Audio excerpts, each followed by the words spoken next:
25 years ago, as we've heard, I published this book about the manifesto form. I think it was the first book-length theory and history of the manifesto. And times being what they were, I wrote it without the benefit of the internet. So all of my primary sources were scavenged from microfilm and original archival documents or collections published around themes. Now there are these wonderful anthologies and online archives that one can access with the stroke of a key, which is the result of hard work, like folks like you. And I have to say, when I got this invitation, it was a real delight to be able to step back from my current scholarship and sort of re-enter that world. I'll say a little bit about the book. My interest in manifestos began during my training as a scholar of modernism with the obvious question, what's the deal with all these manifestos? And the futurists and the imagists and the vorticists, and they went on and on. And other questions arose as I pursued that one. What is a manifesto? What does it accomplish and how? But also, why do people write them? What authority does it give? What futurity? What joy? Because writing a manifesto can be a giddy thing. Is it in the implied collectivity of the manifesto form, that ambiguous and powerful we, that licenses its characteristic aggression? I tried to answer these questions in the book, kind of going back to the 17th century up through American and French and Haitian revolutions and the Communist Manifesto and the Chartists and the Commune and so forth. And I came, as David has suggested, to see the political manifesto as a genre that is an expression of the broken promises of modernity. Because with the developing phases of European modernity and the shifts from monarchic total authority to the rise of public discourse, it brings with them promises of endowments like rights and recognition and participation and even equality. And the nature of those promises is, of course, really universalist. And it's a shockingly narrow construction of universal. So the manifesto says, noting that the benefits of modernity are accruing to the few and not the many, the manifesto says, hold on a minute, what about us? One of the things that struck me was this kind of genetic power driving the discourse that's characteristic of manifestos. Its rhetoric was often militant and uncompromising, its tone often messianic or Vedic, and specific phrases kept appearing across time and languages even, as the format took shape with its rehearsal of grievances, the list of demands, the rejection of dialogue, and the complex temporality, the driving of a stake into the ground. The day of reckoning has come. And that's from one of Germany's most famous leaflets. And I'll get back to that. No more delay, to the barricades. I came to see how many manifestos were transtemporally bound together in this way, as rhetorical testimonials bearing witness to the various crimes of hegemony. Now, having noted that these transtemporal dimensions of the form and the ways that iterative discourse reaches back to previous historical moments of collectively expressed outrage, I'd like to consider what it means to publish a manifesto or pamphlet in a world historical moment that is itself characterized by manifesto production. To take the example of the modernists, the years between 1909 and 1925 saw a steady flow of art manifestos which could not help but to be in conversation with each other. The formal intelligibility of each manifesto depended upon other manifestos. This is, of course, also the case during the so-called pamphlet wars. The earliest, from the futurists, caused a kind of hysteria in the mainstream press, but also lent language and form to subsequent manifestos. Rather quickly, the abrasive shouting of the form became a recognizable lingua franca of the historical avant-garde. Another example would be the voluminous production of political manifestos and pamphlets in the United States in the mid-60s to mid-70s. One of the first of these, the Port Huron Statement, published by the Students for a Democratic Society. Is that coming up? Okay. in August of 1962, appeared in 20,000, is that working all right? Are you getting, okay. Appeared in 20,000 mimeographed copies, and it was much less of a manifesto, as we understand the form, than a narrative game plan for participatory democracy, written by and largely for university students. It's quite long, it's learned, it's tersely polite. Whatever aggression may be found in its sharp critique of a soporific American culture tends to be watered down by the sheer breadth of its program, which addresses trade unions, free speech, university curricula, healthcare, poverty, and perhaps most significantly, the civil rights movement underway in the American South. The principal author had taken part of the American freedom rides in the South in 1961. The Port Huron Statement was, in a sense, catching up to nascent movements that were already underway, especially and most crucially, the movement directing white students from the North into the ranks of embattled black Southern students and citizens fighting for civil rights, and chiefly voting rights. By the time the SDS published another 20,000 copies of the statement 2 years later, the Berkeley free speech movement had been launched. The Birmingham Manifesto, decrying decrying segregation in the South, had been published. 4 black girls had been murdered in a Birmingham church bombing. This is Birmingham, Alabama. The 1964 Civil Rights Act had been passed, and Martin Luther King had been awarded the Nobel Peace Prize. In these few years, manifestos themselves were becoming more focused and abbreviated, issuing in different directions from the nodes identified in the Port Huron Statement. Within 2 years, the Black Panther Manifesto appeared, and I'm going to show you 2 different iterations of it. This one, what I want to point out, though, my point here is that the Port Huron Statement is a statement, and then the Black Panther movement actually splits it into what we want and what we believe, and so I'll show you you can see on the left, what we want is here on the left. Hang on a minute. Sorry. Right. What we believe is the narrative, and what we want are the manifestic list of demands.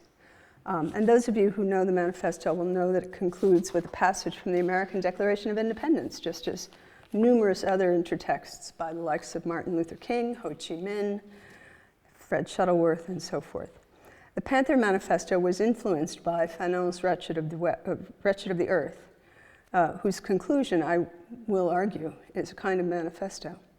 And the Panther Manifesto would engender, in turn, manifestos like the 13-point platform of the Young Lords, a Puerto Rican radical group from the Bronx in New York, who have clearly patterned their manifesto on the Black Panthers. And more recently, you can detect the Panther Manifesto's influence in this, which is the Vision for Black Lives, which was published on Juneteenth in 2020. The generic DNA is pretty strong. Appearing in the wake of the Port Huron Statement, these and other subsequent manifestos make up a chorus of mutual intelligibility. They call into existence other manifestos, as it were. Each is singular, but not really. In the United States, growing pockets of outrage among students operate at this time in a kind of political affective Stimmung, in which circulating aggression is harnessed, it's directed, and it's reproduced physically and sometimes textually. This is a photo. You may know this Dyke Manifesto, but this reproduction of it features an amazing photo, and I wish I had a better reproduction of it, but it's Dykes fighting in a town in Maine, which is a little New England state.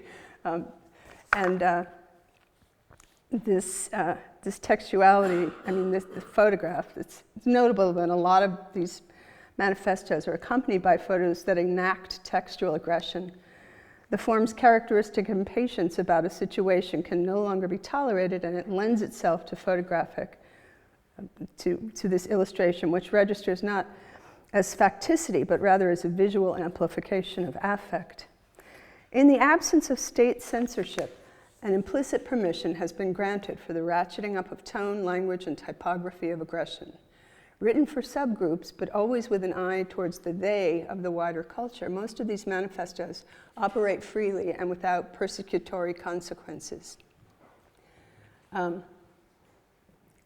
There's Valerie Solanas. Oops, let me go back. You can just look at Valerie. This is the author of the Scum Manifesto.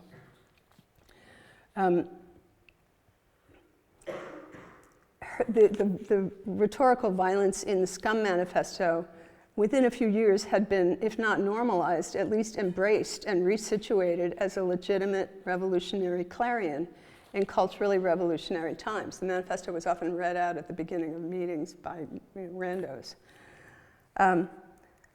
So here I want to pivot though. What about the inverse context? What about manifestos and pamphlets that are created outside of the protective layers of that chorus and that Stimmung?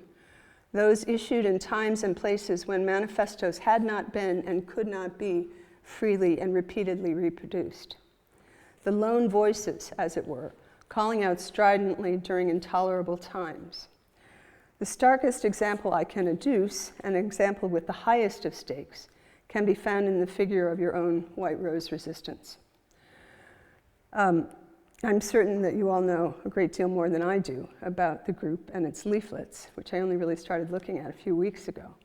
So I hope you will forgive me if I talk about the White Rose leaflets from a strictly rhetorical standpoint, setting aside their granular details and the astounding courage of their authors, when I address their writings as formal compositions within the genre of the manifesto.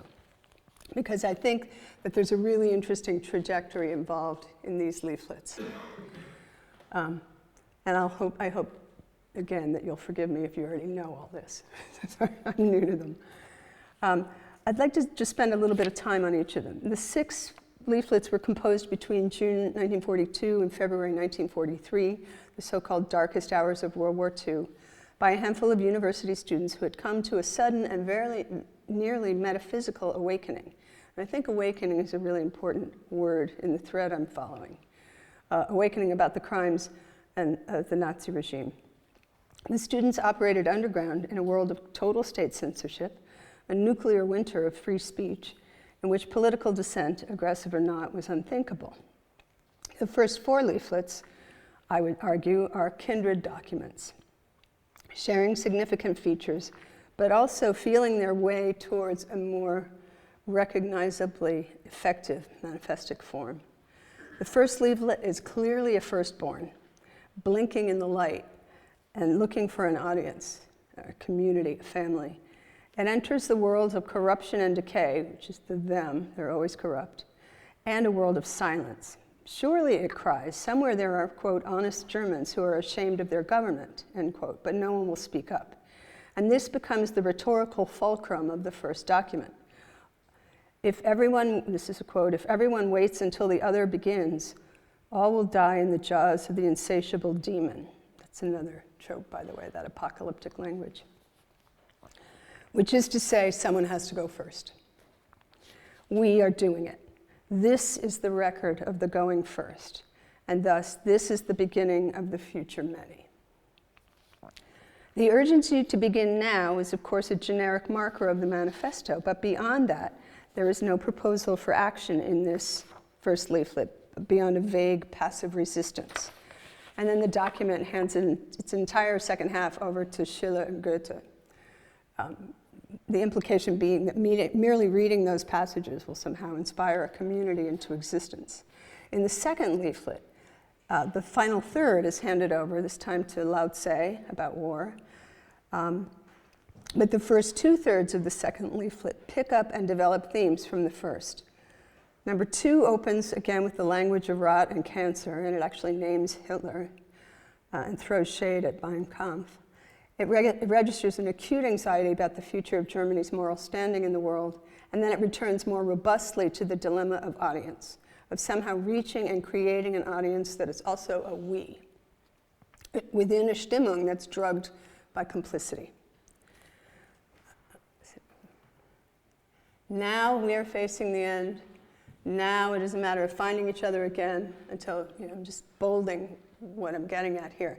This is super interesting to me. When such a wave of unrest sweeps through the country, when it is in the air, this is a call for kind of transforming a Stimmung. If many people join in, and that's the chorus, right, that can come, then this system can be shaken off in one last mighty effort. The mass murder of 300,000 Polish Jews is broached, along with the decimation of the Polish ruling class. They're denounced as horrific crimes for which the German people, in their complicity, are guilty, guilty, guilty. But then, rather surprisingly, it harnesses that same violent language of mass murder for its own ends, declaring, now is the time for Germans to exterminate this brown horde, to exterminate these beasts. So we've gone from passive resistance in the first to the language of extermination in the second. They're trying to find a tone. They're working this out. But it's the middle part in both leaflets that's eye-catching to me. The emphasis of pulling ourselves together, the forming of a rhetorical audience, a movement, a mobile we, out of which will arise a Stimmung that makes counter-aggression thinkable. The third leaflet turns again to the crucial importance of being the first to act now, and of doing so in solidarity. I don't think I have this on the slide. No. We deserve to be scattered all over the earth if we do not pull ourselves together at this 12th hour. This one closes with Aristotle. The fourth leaflet, the last of this bunch, moves into new territory, talks at length about Stalingrad, appeals to this kind of bizarre Christian sensibility, moves into apocalyptic discourse again. Hitler is the Antichrist, there are demons and little devils everywhere. Christians must fight the supreme evil. And then to the inevitable kind of embedded passages at the end, one from Proverbs, and then from Novalis, who proposes a Christian theocracy for a future unified Europe. Only the final line of the fourth leaflet returns to the discourses developed in the first three with amplification. We will not remain silent. We are your guilty conscience. The white rose will not give you peace. The we is there. The fifth and sixth leaflets were written a few months later between December and February, this time by 6 authors. These two are much more streamlined and targeted. The fifth specifically addresses all Germans, painting for them a picture of Germany's ruin and a future of forever being hated by the whole world. The urgency persists. The German people must make up their minds before it is too late and tear away the cloak of indifference. Like the fourth, it imagines a future Europe, this time as a federation based in freedoms. And then there's a kind of a final enumeration of those freedoms. The secret dissemination of the fifth leaflet to a much broader readership, thanks to the use of a duplicating machine, triggered a search for the authors by the Gestapo. The sixth and final leaflet is really something in my estimation, because it's addressed to fellow students. This one finds an audience because it is its own audience. It says, the day of reckoning has come, and that's the quote that I used from the earlier. The day of reckoning has come, the reckoning of the German youth. And then it rehearses a shared psychological trauma. We, you and us, university students, were as children systematically brainwashed, subjected to ideological training, killing off our own souls. But it's precisely as university students, as workers of the mind, that they can slip the knot. When a visiting German officer had recently insulted some female students, other students stood up for them and held their ground, and that is evidence that something has started. Struggle has commenced, and then the leaflet just blazes. It has caught the voice that speaks to the we of the students and has formed a new entity. I won't read this whole thing, but there's a kind of focus here. And also it offers a solution which is minimal. Get out of the Nazi party. Get out of the youth groups. Get out and become a we. As I'm sure you know, this was the leaflet with which Sophie and Hans Scholl were caught. Scholl was caught. It issued in their swift conviction of high treason and execution. It is the leaflet that was smuggled to university groups elsewhere in Germany and to Sweden, and then reported on in the international press and passed along to British authorities and dropped by the millions over German cities by the RAF. Question: if one of the other leaflets had been the one to play this role, who knows what might have happened? Maybe the same thing, probably. But this leaflet strikes me as an accomplished manifesto. It nails a deformation shared by all German youth, and it urges an actionable, attainable action. Get out of the Nazi groups. Use your educated brain. Be smart. Plan together as a we. It's a remarkable achievement from the going first of the first leaflet. Just a few months after going first, the Speech Act is now we are. It's not we will be, it's we are. However, being first like this doesn't always end up with heroism and martyrdom. Although we were talking at coffee about the shooter in America who, I can talk about this later, but the CEO shooter, is that a manifestic moment? Ask the expert. Yes, it is. We can talk about that later. Anyway, being first like this doesn't always end up with heroism and martyrdom. During the same months, exact same months, in the same war, two other first manifestos of note were written into the void of systemic and brutal unfreedom. No one died as a result of them. Indeed, there were few repercussions. I will mention them quickly. The first, titled, oops, yeah, that's the sixth. That's a great final line. This one was written by Aimé Césaire, called In the Guise of a Literary Manifesto. Césaire, you probably know, was the Martinique intellectual and one of the founders of the Negritude movement, and also a surrealist who just 6 months before France fell had returned to Martinique from years in Paris. Martinique became Vichy territory. Césaire and his friends found themselves engaged in a fight not only against colonialism this time, but against a Nazi puppet regime. So they founded a surrealist literary review called Tropique, in which Césaire published this audacious literary manifesto. It goes on for 4 pages like this, and it's really worth reading if you can get your hands on it. It's very clearly a decolonizing manifesto, but it's also a subterfuge, a literary subterfuge. I don't know if the readership of this manifesto reached beyond the few subscribers to Tropique. I doubt it, but I do have very good reason to believe that Frantz Fanon, who was a student of Césaire's and was in Martinique at this time, read it. In any case, it's the Vichy officials didn't really know what it was, so they suppressed the journal anyway. May as well.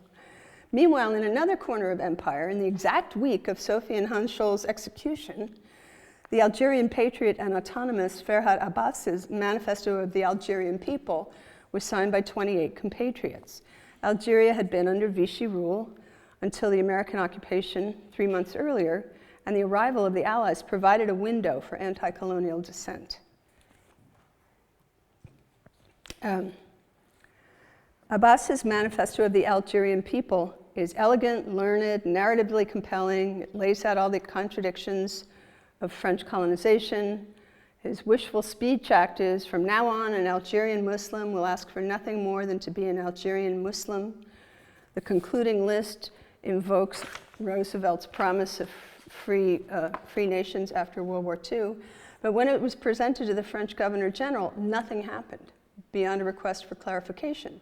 So Abbas wrote the addition to the manifesto, which included an explicit demand for Algerian independence, and after submitting it, told a friend, I will either be minister or be hanged. But he wasn't. Nothing happened. De Gaulle instituted reforms, and it would be another decade before the much more aggressive declaration of the FLN declaration of the first, to the militants of the national cause, right? Declaration of the 1st of November 1954. It is just not to the government, but to two groups, to the Algerian people and to the militants of the national cause. Through a rhetorical act, they have become one and the same. The manifesto accompanied the violent attacks carried out in the morning of its publication. Like the proclamation of the Irish Republic in 1916, it justified and gave a political shape to concurrent violence. It was the textual medium of and guidebook to violence. And it was most definitely not a lone voice. We hear some of the aims of Abbas's more moderate manifesto, and it harnesses the aggression of yet another coeval world historical decolonizing event, the defeat of French colonial forces just months earlier at the hand of Ho Chi Minh's Viet Minh. All of this is to say that the world historical contexts of political and literary manifestos deeply affect their receptions and outcomes. Radical, revolutionary discourse sounds very different to different ears in different moments. For example, even non-radical discourse, when mobilized in a morally principled petition that disavows state violence and censorship and is published in a post-World War II France, can be immediately suppressed as an unlawful manifesto and its authors persecuted. I'm speaking of the Manifesto of the 121. Another text in your series, the Black Panther was also in the Black Panther Manifesto is also edited, a fine edition of that as well. In the series, David Bednowski has edited this one, and David calls it the most famous petition against the war in Algeria.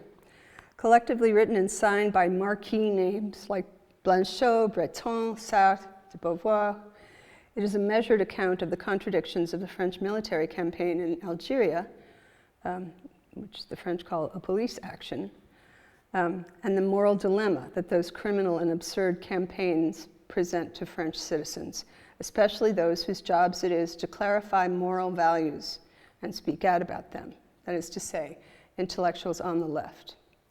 The concluding move of this manifesto states that each of the signatories accepts their obligation to intervene in their own ways and declares, using "we" for the first time, that we respect and judge justified those actions of the French giving aid to Algerians and refusing to take up arms. In closing, the final declaration states that the cause of the Algerian people, which contributes decisively to the ruin of the colonial system, is the cause of all free men and women. And that's a triple elision. It's a brilliant triple elision. David notes that the 121 inaugurated a war of manifestos, triggering an intensely fought intellectual struggle with intellectuals on the right who published their own manifestos. Thus, we might say that the 121 is another firstborn, calling into being kindred, though opposing, rhetorical acts. But to that I would add that it is a firstborn in another sense, not unlike the first leaflet of the White Rose. It broke a logjam of national silence, especially on the left.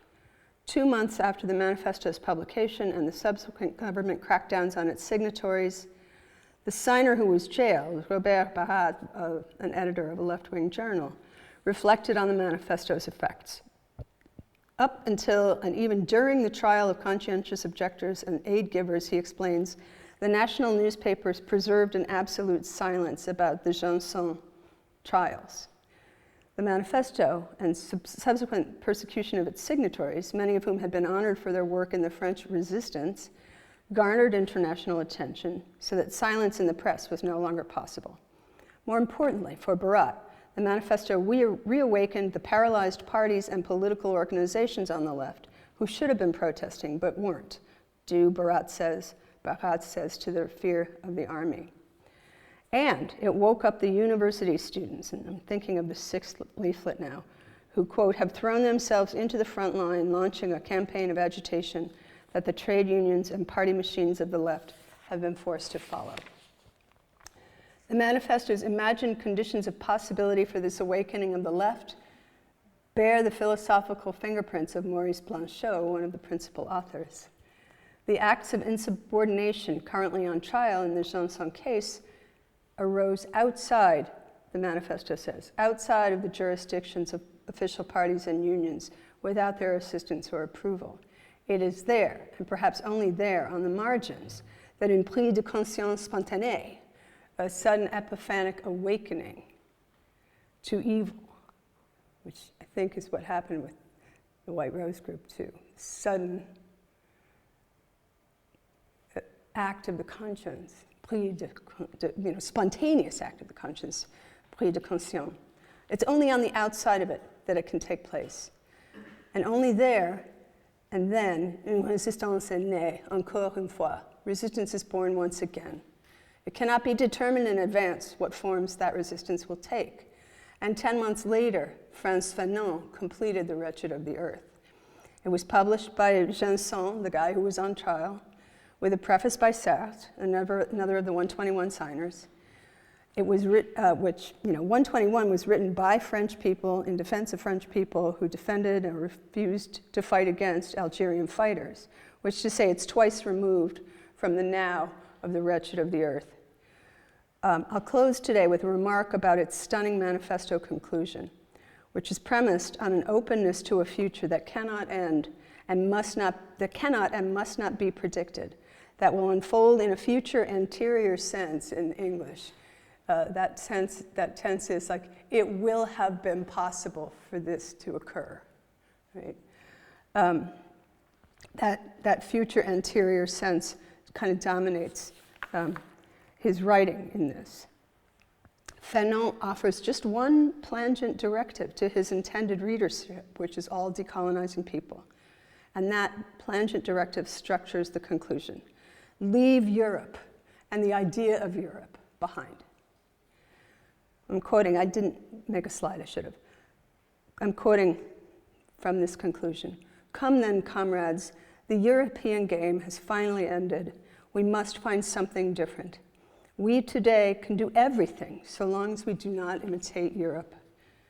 What we want to do is go forward all the time, night and day, in the company of men. And it is a question of the third world, starting a new history of man. Where in the 121, the openness of an unfolding future is an openness of French intellectuals on the left, who must act in ways that only they can determine. Here, Fanon's decolonial openness to history, a history commenced by violent rupture, will take the path set by its new actors, who will proceed as they must. Thank you.